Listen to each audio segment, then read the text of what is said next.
Judge Nathaniel Whitmore believed he had finally found the perfect victim. A quiet woman. A modest life. No powerful connections. No expensive lawyers. No one who could fight back. What he didn't know was that the woman sitting silently at the center of his carefully constructed trap was about to become the greatest mistake of his career. Before we continue, where are you watching from? Drop your city or state in the comments below. And if you believe dignity matters more than status, take a moment to like and subscribe. Stories like this remind us that appearances can be deceiving. Now, back to Ava Brooks. On a cool October morning in Greenville, South Carolina, Ava Brooks stepped out of her aging silver sedan and adjusted the strap of her worn leather bag. At 39 years old, she looked like exactly what everyone assumed she was. A hardworking public school teacher trying to make it through another busy week. Her navy cardigan had been mended more than once. Her sensible shoes had seen better days. Her hair was pulled neatly into a low bun, and she carried herself with the quiet confidence of someone who never felt the need to impress strangers. Students loved her. Parents respected her. Colleagues described her as kind, patient, and dependable. But nobody paid much attention to Ava outside the walls of Jefferson High School. And that was exactly how she preferred it. Across town, inside a courthouse lined with polished oak panels and framed legal certificates, Judge Nathaniel Whitmore sat behind an enormous mahogany desk. At 58, Whitmore had spent decades building a reputation that intimidated almost everyone around him. His tailored suits, silver hair, and commanding voice projected authority before he ever spoke a word. Most people lowered their eyes when he entered a room. Most people chose silence rather than challenge him. Ava Brooks was not one of those people.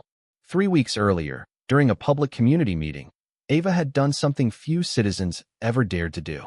She had stood before a crowded auditorium and questioned one of Whitmore's controversial rulings regarding educational funding. She hadn't raised her voice. She hadn't insulted him. She had simply presented facts. Calmly, clearly, publicly. The audience had listened. Reporters had taken notes. And for the first time in years, Judge Whitmore had found himself unable to control the narrative. The memory still burned. He remembered the uncomfortable silence that followed her remarks. He remembered seeing members of the city council exchange uncertain glances. Most of all, he remembered the humiliation of being challenged by someone he considered insignificant. Now he stared at a thin file resting on his desk. The name printed across the front read, Ava Brooks. His fingers tapped slowly against the wood surface. A small smile appeared at the corner of his mouth. To everyone else, the file contained routine administrative information. To Whitmore, it represented an opportunity. He leaned back in his chair and looked through the courthouse window at the gray autumn sky. In his mind, the outcome was already certain. Ava Brooks would learn a lesson.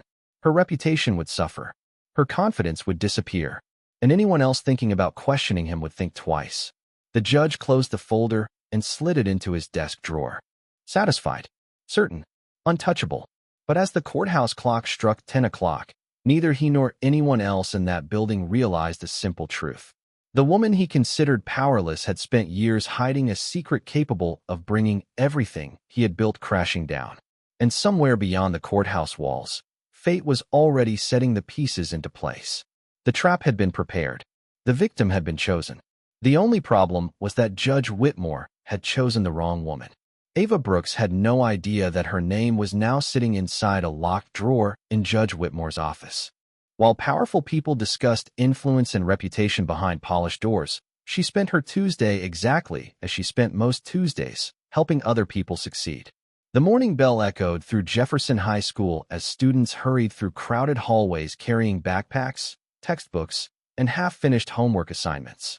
Ava stood at the front of room 214 with a stack of essays balanced against her hip and a warm smile that immediately softened the nervous energy in the room. She knew every student's name. She remembered who needed encouragement, who struggled with confidence, and who secretly dreamed bigger than they admitted. To her students, she was not just a teacher. She was the person who listened when nobody else did. As the class settled into their seats, Ava wrote a quote across the whiteboard in neat blue marker. Truth survives where pride fails. Several students copied it into their notebooks. One teenager raised his hand and asked if it would be on the test. Ava laughed softly. Maybe not on a test, she said, but it might help you someday. The room filled with quiet chuckles. Moments like these were why she loved teaching. She could have pursued other careers, more prestigious careers, more lucrative careers. But years ago, she had chosen a different path.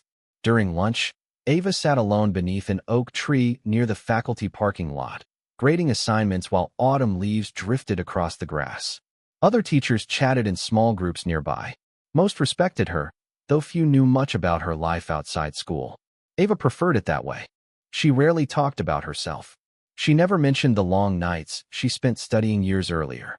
She never discussed opportunities she had quietly turned down. To everyone around her, she was simply a dedicated educator living a simple life. After school ended, Ava drove home through familiar neighborhoods lined with modest brick houses and maple trees painted orange and gold by the season. Her small home sat on a quiet street where neighbors waved from front porches and children rode bicycles until sunset. Nothing about the house attracted attention. The white paint showed signs of age. The front garden was tidy but unremarkable. It looked exactly like the home of a middle-class teacher. Yet hidden behind that ordinary appearance were details nobody ever noticed. Inside the living room stood shelves packed with books. Most visitors saw novels and educational materials. Few paid attention to the dozens of legal volumes carefully arranged among them. Their worn bindings revealed years of use. Their pages contained highlighted passages and handwritten notes. Evidence of a different life, a different expertise. That evening, as rain tapped softly against the windows, Ava prepared a simple dinner and settled into her favorite chair with a cup of tea. She opened a novel and began reading. Peace filled the room. For a brief moment, the world felt wonderfully ordinary. Then her phone vibrated on the side table. The caller identification displayed an unfamiliar number. Ava answered politely. What she heard next caused the smile to disappear from her face. The caller identified himself as a clerk from the county courthouse. There was an official matter requiring her attention. As the conversation continued, a faint crease formed between her eyebrows. When the call ended, Ava remained motionless, staring at the dark screen in her hand. Outside, the rain continued falling. Inside, a feeling she had not experienced in years slowly settled into her chest. Something was wrong, deeply wrong. And somewhere across town, a man wearing a judge's robe was counting on her, not realizing it until it was too late. The next morning began with uncertainty hanging over Ava Brooks like a storm cloud that refused to move. She arrived at Jefferson High School before sunrise, carrying the same leather bag and wearing the same calm expression she showed the world every day, but her mind remained fixed on the phone call from the courthouse. Throughout her morning classes, she continued teaching with patience and professionalism. She discussed literature, guided classroom discussions, and encouraged students preparing for college applications. To anyone watching, nothing seemed different. Yet beneath that composed exterior, questions continued to grow. Why had the courthouse contacted her? Why had the clerk sounded unusually formal? And why did something about the entire situation feel wrong? Across town, the answers sat inside Judge Nathaniel Whitmore's private office. The judge was not simply angry about the community meeting. His resentment had evolved into something more dangerous. For weeks, he had quietly followed every development connected to Ava Brooks. He had requested background information through unofficial channels. He had reviewed public records. He had asked trusted associates seemingly innocent questions about her professional life. The deeper he looked, the more irritated he became. Ava had no political ambitions. She was not seeking publicity. She was not trying to embarrass him for personal gain. She had simply challenged him because she believed he was wrong. Somehow, that bothered him even more. People who sought attention could be dismissed. People motivated by ambition could be exposed. But someone acting from principle was far more difficult to control. Whitmore sat at his desk reviewing another file. A courthouse administrator stood nearby, shifting nervously. "She is just a teacher," the administrator said carefully.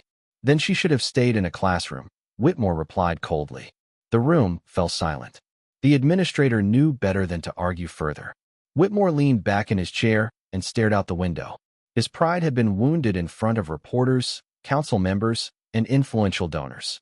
He could still hear Ava's calm voice presenting facts that undermined his position. He could still remember the uncomfortable expressions around the auditorium. The memory replayed endlessly, and every time it did, his determination hardened.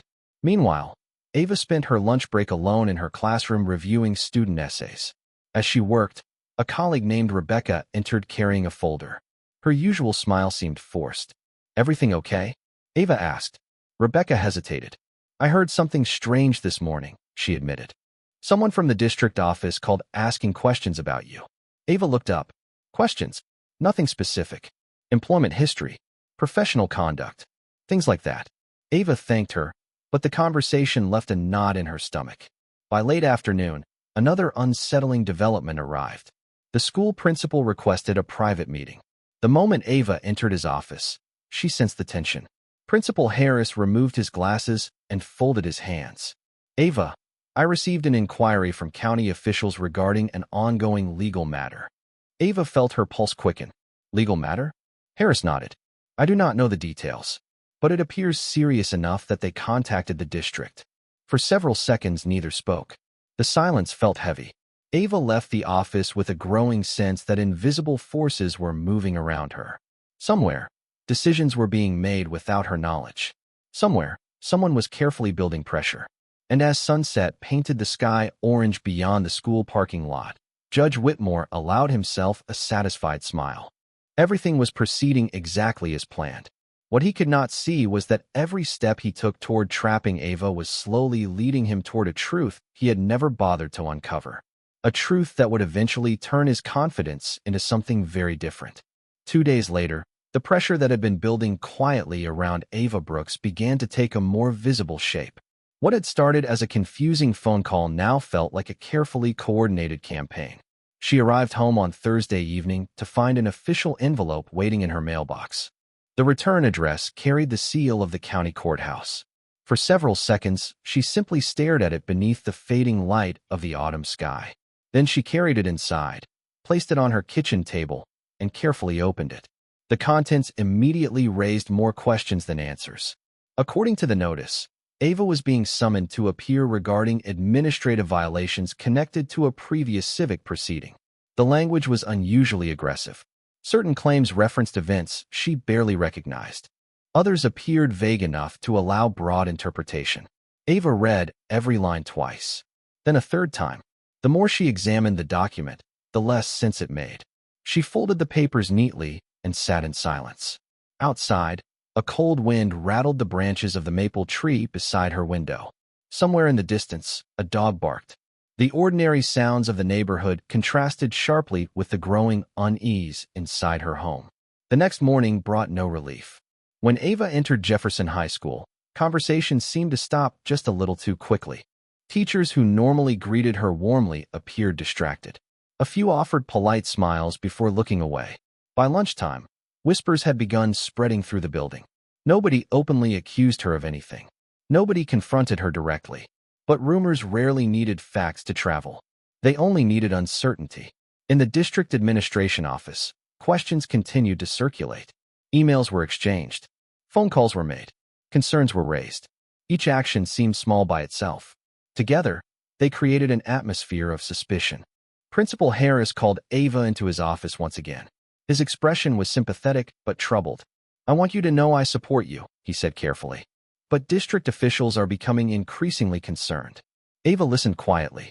"Concerned about what?" she asked. Harris hesitated. "That is the problem. Nobody seems willing to explain exactly what is happening."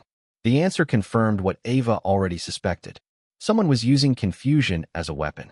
Meanwhile, across town, Judge Whitmore reviewed updates from his office with growing satisfaction. The inquiries had been noticed. The rumors had begun circulating. Pressure was mounting exactly where he wanted it to. He imagined Ava becoming overwhelmed. He imagined her making mistakes. He imagined her reputation slowly unraveling. The plan felt elegant in its simplicity. The more isolated she became, the easier the next steps would be. What Whitmore failed to understand was that Ava's silence did not come from fear. It came from observation. She was watching, listening, measuring every detail. Late that evening, after another exhausting day, Ava sat alone at her dining table.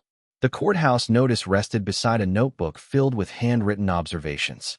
She traced her finger along several dates and names. Small inconsistencies were beginning to emerge. Tiny cracks in a story that was supposed to appear flawless. Her eyes narrowed slightly. For the first time since this strange ordeal had begun, a different emotion appeared beneath her concern. Curiosity. Someone had worked very hard to build this trap. Someone had invested time, influence, and resources to create the illusion of legitimacy. The question was no longer whether she was being targeted. The question was why they believed she would never look beneath the surface. And as the clock quietly approached midnight, the people working against her remained completely unaware that Ava Brooks had just begun asking the right questions. Ava Brooks slept very little that night. Long after the neighborhood lights had gone dark, she remained seated at her dining table surrounded by courthouse notices, handwritten notes, and questions that refused to leave her mind. Shortly after midnight, she finally stood and walked down a narrow hallway toward a room she rarely entered. The door remained closed most days. Visitors seldom noticed it. Even close friends had never asked what was inside. Ava paused for a moment before turning the handle. The room beyond looked nothing like the rest of her modest home. Floor-to-ceiling bookshelves lined every wall. Hundreds of legal textbooks filled the shelves. Federal case reporters sat beside constitutional law references.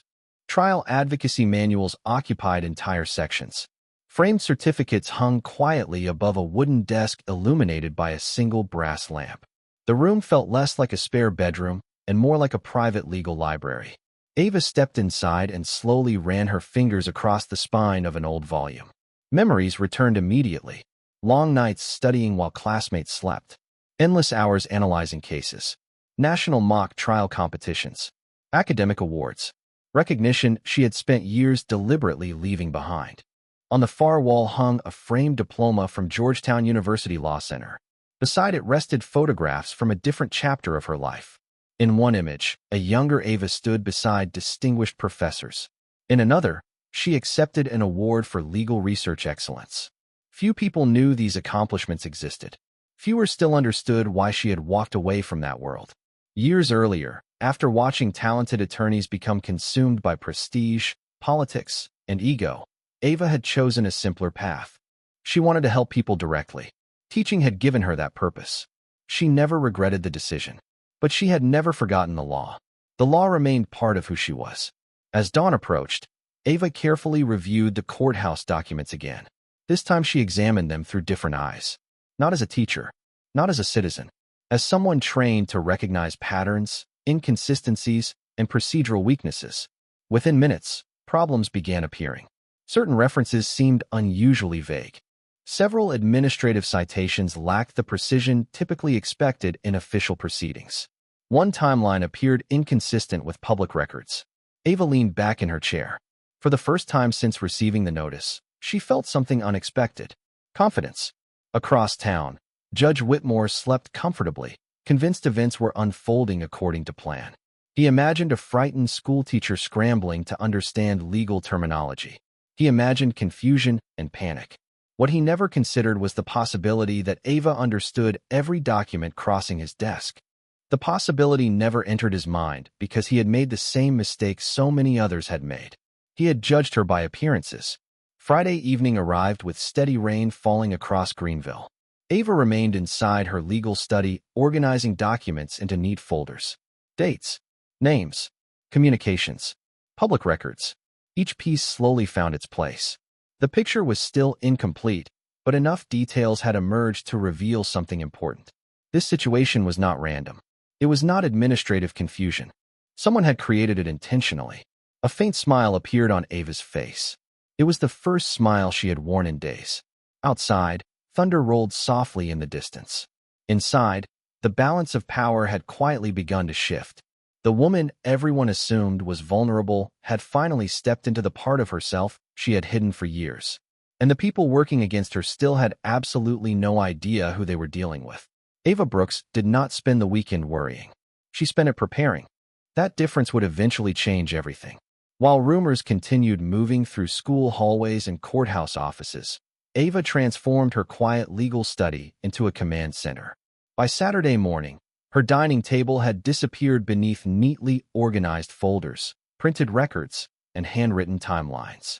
Every document received from the courthouse was carefully analyzed. Every date was verified. Every statement was compared against public records. The deeper she looked, the more troubling the inconsistencies became. Certain references appeared copied from unrelated administrative matters. Several procedural steps seemed to have occurred out of order. One internal notation mentioned a review process that should never have been initiated under the circumstances described. To most people, these details would have seemed insignificant. To Ava, they were warning signs. Someone had rushed. Someone had become overconfident. And overconfidence often left fingerprints. On Sunday afternoon, Ava visited the county records office. She arrived dressed as she always did, in simple clothes that attracted little attention. No one recognized her. No one viewed her as a threat. The employees were polite and routine. Within an hour, she obtained several publicly available documents connected to the matter. As she sat reviewing them at a nearby coffee shop, a pattern finally emerged. The same names appeared repeatedly. The same offices appeared repeatedly. More importantly, the timing of several communications aligned almost perfectly with the community meeting where she had publicly challenged Judge Whitmore. Ava stared through the window at passing traffic. The realization settled heavily but clearly. This was not coincidence. It never had been. Meanwhile, Judge Whitmore spent the weekend attending charity functions and social events. He shook hands, smiled for photographs, and accepted compliments from influential community members. Outwardly, he appeared relaxed. Internally, he felt triumphant. Reports from district officials suggested Ava was under increasing pressure. Questions were being asked. Concerns were growing. Exactly as intended. At one event, a local attorney mentioned hearing rumors involving a schoolteacher. Whitmore simply smiled and changed the subject. The less he appeared connected, the safer he felt. Pride had blinded him. He believed the outcome was inevitable. Back in her study, Ava continued assembling her timeline late into Sunday evening. Then something unexpected happened. A name she recognized appeared in one of the documents. Thomas Mercer, a retired courthouse administrator she had met years earlier during a volunteer educational program. Mercer had always been known for his integrity and attention to detail. If anyone could help clarify procedural irregularities, it was him. Ava located his phone number and left a brief message. She expected a response sometime during the week. Instead, the phone rang less than 30 minutes later. Mercer listened carefully as Ava described the situation. The longer he listened, the quieter he became. Finally, he spoke. "Ava, I cannot discuss confidential matters," he said cautiously. "But I can tell you this. Some of what you are describing does not sound normal." Ava felt her suspicions strengthen. Mercer continued, "You should keep digging, and you should document everything." After the call ended, Ava looked across the room at the growing collection of evidence. For the first time since this ordeal began, she no longer felt like someone defending herself. She felt like an investigator uncovering a hidden story. Outside, evening shadows stretched across her front yard. Inside, the pieces continued falling into place. Somewhere in Greenville, powerful people still believed they were controlling the narrative. They did not realize the narrative was beginning to control them. And with each new fact Ava uncovered, the trap designed for her was slowly becoming a trap for someone else. Ava Brooks arrived at the courthouse on Wednesday morning carrying a single leather portfolio and an expression so calm that it confused everyone who saw her. By then, rumors had spread far beyond Jefferson High School. Local reporters had begun asking questions. Community leaders whispered about possible misconduct. Even courthouse employees seemed unusually interested in the case. Most people expected Ava to appear nervous. Most expected a public apology, a desperate explanation, or some attempt to minimize the situation. Instead, she walked through the courthouse doors with steady confidence and quietly took her seat in the waiting area. The contrast did not go unnoticed. Across the building, Judge Whitmore reviewed the day's schedule. He expected a straightforward proceeding. The pressure campaign had worked better than anticipated. District officials had become concerned. Public uncertainty had grown. From his perspective, Ava had already been weakened before ever entering the courtroom. What he did not know was that the woman sitting quietly downstairs had spent the previous several days preparing for this moment with extraordinary precision. Inside her portfolio rested carefully organized documents. Every page had a purpose. Every timeline had been verified. Every inconsistency had been documented. She was not arriving as a frightened schoolteacher. She was arriving as someone who understood exactly how the game was being played. Shortly before the hearing, Ava received another phone call from Thomas Mercer. His voice sounded more serious than before. "I cannot appear publicly," he said. "But I found something you should know." Ava listened carefully. Mercer explained that several administrative actions connected to her case appeared highly unusual. Certain approvals had moved through channels far faster than standard procedure allowed. More importantly, some authorizations seemed to originate from offices that normally would never become involved in a matter like hers. Ava thanked him and made several final notes. When the call ended, she stared at the information for a long moment. The picture was finally complete. The inconsistencies were no longer isolated mistakes. They formed a pattern, a deliberate pattern. Meanwhile, courthouse staff moved through hallways preparing for the day's proceedings. Several employees exchanged curious glances when Ava passed by. She remained polite, calm, unbothered. That confidence began making some people uncomfortable. One young clerk who had reviewed portions of the file found herself wondering why a person facing serious scrutiny looked more prepared than the people bringing the accusations. By late morning, the hearing room was nearly ready. Reporters settled into their seats. Community members filled the gallery. The atmosphere carried the familiar tension that appears whenever public reputation and authority collide. Judge Whitmore entered with the confidence of a man who believed he controlled every variable. Conversation stopped. Chairs shifted. A hush settled across the room. He scanned the audience briefly before his eyes landed on Ava. For the first time, something about her seemed different. She was still dressed simply, still composed, still quiet. Yet there was a certainty in her posture that had not been there before. Whitmore dismissed the feeling immediately. Arrogance has a way of silencing warnings. As the proceedings prepared to begin, Ava carefully opened her portfolio and arranged several folders in front of her. The movement appeared ordinary. Yet hidden within those folders was information capable of changing the entire direction of the case. Information gathered patiently, methodically, legally. Information that would soon force powerful people to answer questions they never expected to hear. Around the room, anticipation continued building. Everyone believed they were about to witness a public reckoning for Ava Brooks.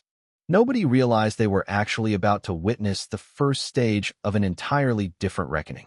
And as the clock on the courtroom wall quietly advanced toward the opening of the hearing, the trap that had been built for Ava stood fully prepared. The only problem was that she had already found the exit while its architects remained standing inside. The hearing began with an air of certainty that seemed to favor only one side. Judge Whitmore sat high above the courtroom, his expression controlled and confident. Reporters waited with pens poised above notebooks. Community members leaned forward in anticipation. Even several courthouse employees appeared convinced they already knew how the day would end. Ava Brooks remained seated quietly at her table, her folders arranged with meticulous precision. When the opening statements concluded, the accusations against her were presented with impressive formality. References were made to administrative concerns. Questions were raised about compliance procedures. Suggestions were offered regarding professional conduct. To an uninformed observer, the presentation sounded convincing. That was exactly what its architects had intended. Then Ava stood. The movement was calm, unhurried, deliberate. A few people exchanged curious glances. Others prepared for what they assumed would be a simple defense. Instead, Ava opened the first folder and placed a document before the court. Her voice remained steady. She began by addressing a timeline discrepancy. One administrative action cited in the case had allegedly occurred on a date when the relevant authorization had not yet existed. Several heads lifted immediately. Ava then produced public records confirming the discrepancy. The room grew noticeably quieter. Judge Whitmore maintained his expression, but his eyes narrowed slightly. Ava continued. She opened a second folder and calmly presented communication records showing unusual procedural acceleration. Steps that normally required weeks had been completed in days. Reviews that should have occurred independently appeared linked through the same small group of offices.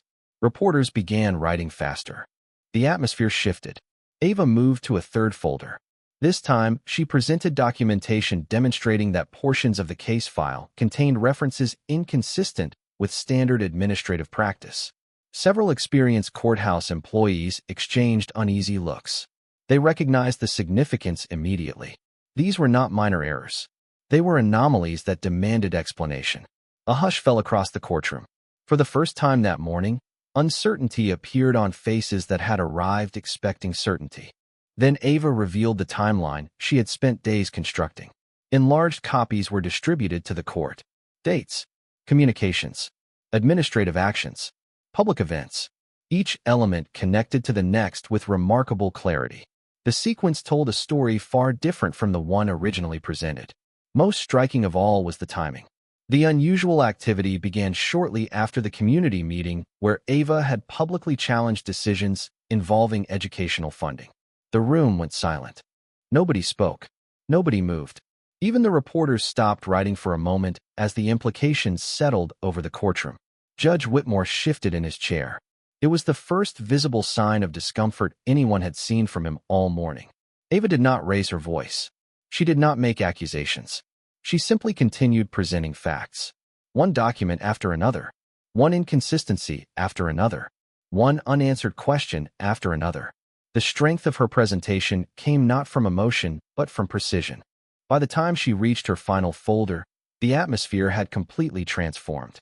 What had begun as scrutiny directed toward Ava now seemed directed elsewhere. Several officials requested clarification regarding specific procedural decisions. Others asked for explanations concerning authorizations that appeared highly irregular. Questions multiplied faster than answers. Judge Whitmore attempted to restore control, but every response seemed to generate additional concerns. The confidence that had filled the courtroom that morning was gone. In its place stood doubt. Serious doubt. Ava closed her final folder and returned to her seat. She had spoken for less than an hour. Yet the effect was undeniable. The carefully constructed narrative surrounding her case had begun to unravel in full public view. And as silence settled across the courtroom once again, everyone present realized they were no longer watching a teacher defend herself. They were watching someone expose a system of decisions that suddenly looked far different under the light of scrutiny. After the hearing ended, nobody rushed for the exits. People remained seated as if they were struggling to process what they had just witnessed. Reporters quietly compared notes. Courthouse employees exchanged uneasy glances. Community members who had arrived expecting one story were leaving with an entirely different one. The shift had been impossible to ignore. Questions that had once surrounded Ava Brooks now surrounded the process itself. Within 48 hours, formal reviews were initiated. Independent investigators requested records. Administrative communications were examined. Decisions that had once escaped attention suddenly found themselves under intense scrutiny. The confidence that had protected certain individuals for years began to fade beneath the weight of transparency.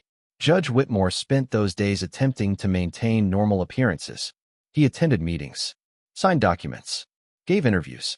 Yet everyone noticed the change. Conversations stopped when he entered rooms. Colleagues who once sought his approval now seemed distant. The certainty that had defined him was gone. In its place stood a man confronting questions he could no longer dismiss. Meanwhile, Ava returned to Jefferson High School the very next Monday. She arrived before sunrise, parked her aging silver sedan in its usual spot, and carried her leather bag through the familiar front doors. Nothing about her routine changed. She greeted students, reviewed assignments, discussed literature. To her, teaching remained more important than headlines. Yet word of the hearing had spread throughout the community. Students whispered about what they had heard. Parents sent messages of support. Teachers who had once seemed uncertain now looked at her with a new level of respect. During lunch, Principal Harris stepped into her classroom carrying a newspaper. The front page featured a story about the growing investigation. He placed it gently on her desk. "Why did you never tell anyone?" he asked. Ava looked up from the essays she was grading. "Tell them what?" Harris shook his head with a faint smile. "About law school. About everything." Ava glanced toward the classroom windows where students crossed the courtyard beneath bright autumn sunlight. "Because it was never the most important thing about me," she answered quietly. Harris stared at her for a moment before nodding. The answer somehow explained everything. Weeks later, official findings confirmed what many had already begun to suspect. Significant procedural irregularities had occurred. Oversight failures had occurred. Multiple decisions required review. The consequences reached far beyond a single hearing. Yet through it all, Ava never celebrated. She never mocked anyone. She never sought revenge. Her victory came from something much simpler. The truth had been given a chance to speak. On a cool Friday afternoon near the end of the semester, one of her students remained after class. The young woman hesitated before asking a question. "Ms. Brooks, is it true that you could have been a famous attorney?" Ava smiled softly. "Maybe," she said. "Then why are you here?" the student asked. Ava looked around the classroom. At the books, the desks, the unfinished dreams sitting in every chair. "Because helping people is not about being important," she replied. "It is about making a difference." The student nodded thoughtfully before leaving.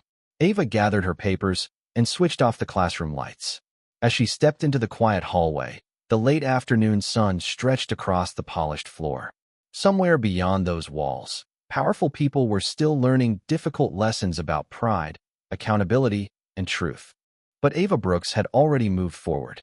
And that day, Greenville remembered something that power often forgets. The strongest person in the room is not always the loudest. Sometimes it is the quiet woman who refuses to abandon the truth.